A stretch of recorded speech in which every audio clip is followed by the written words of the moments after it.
Jayaprakash driver வேலைக்கு போனார். என் புருஷன் இந்த மாதிரி சாமி நீ போய்க்க போன இடத்துல அந்த மாதிரி வரும் நான் நினைக்கல சாமி. ஜெயபிரகாஷ் சாமி ஒரு வருஷம் ஆகுது. இப்பதான் சாமி போன வருஷம் 9வது மாசம் போய் இப்போ ஒரு மாசம் நான் சாமி 10வது மாசம் வந்துருக்குது. என் புருஷனுக்கு மாவுக்கடை வரும்னு நான் தெரியல சாமி. ஏன் சாமியில ஒரு ஆதரவு பார்த்து அனுப்புங்க சாமி. என் பாவத்தை நினைச்சு நான் ஒரு பொம்பளை கதற சாமி. என் புருஷனை பார்க்காத எனக்கு யாரும் உதவி இல்லை சாமி. எனக்கு என் புருஷன் உதவி தான் சாமி. எனக்கு கள்ளக்குறிச்சி மாவட்டம் விளம்பவர் கிராமத்தை சேர்ந்த ஜெயபிரகாஷ் அவர் எங்கள் அப்பா. அவர் வந்து சவுதி அரேபியாவில் ஒரு வருஷத்துக்கு முன்னாடி டிரைவரை வேலை செஞ்சார். வேலை செஞ்ச ஏரியாவர் அல்திலம் ஏரியா.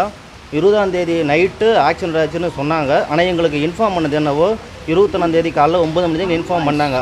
அப்பயும் இறந்துட்டாருன்னு சொல்லவே இல்லை. ஐசியூவில் சீரியஸாக வச்சிருக்குன்னு சொல்லிட்டு இருந்தாங்க. திரும்பி நாங்கள் எதுவும் கேட்டதுக்கு நாங்கள் சாயங்காலம் 8 மணிக்கு போகிறோம், எங்கள் மேனேஜர் வந்தால் தான் போவோம்னு அவர் கூட வந்தவர் சொல்லிட்டு இருந்தார். உண்மையை சொல்லுங்கள், இல்லை தேவையில்லாத பிரச்சனை வரும்னு சொன்ன பிறகு தான் அப்புறமேட்டு உங்கள் அப்பா இறந்துட்டார், நைட்டு 12 மணி இறந்துட்டாங்கன்னு சொன்னாங்க. திரும்பி நாங்கள் வந்து ஃபோர்ஸ் பண்ணோம். அப்போ எங்கள் சைடு நாங்கள் உங்கள்கிட்ட கேட்டே இருந்து ரெஸ்பான்ஸில் பண்ணவே இல்லை. தமிழ்நாடு கவர்மெண்ட் சார்பு எங்கள் அப்பா சரி நல்லபடியாக கூட்டு கட்சி கட்டுறோம். ஸ்டாலின் ஐயா ரொம்ப ஹெல்ப் பண்ணுங்கய்யா. உங்களுக்கு கட்சி கேட்குறாரு. எங்களுக்கு எந்த ஆர்வம் இல்லை. நாங்களே கஷ்டப்பட்டு தான் வாழ்ந்துட்டு இருக்கோம். கஷ்டத்துக்கு குடும்பத்தை வேலைக்கே போனார். அவர் போன இடத்துல இந்த மாதிரி நடந்துருச்சு. எங்களால் எதுவும் பண்ண முடியல. நீங்கள் தான் கொஞ்சம் பார்த்து உதவி பண்ணணும் எங்களுக்கு.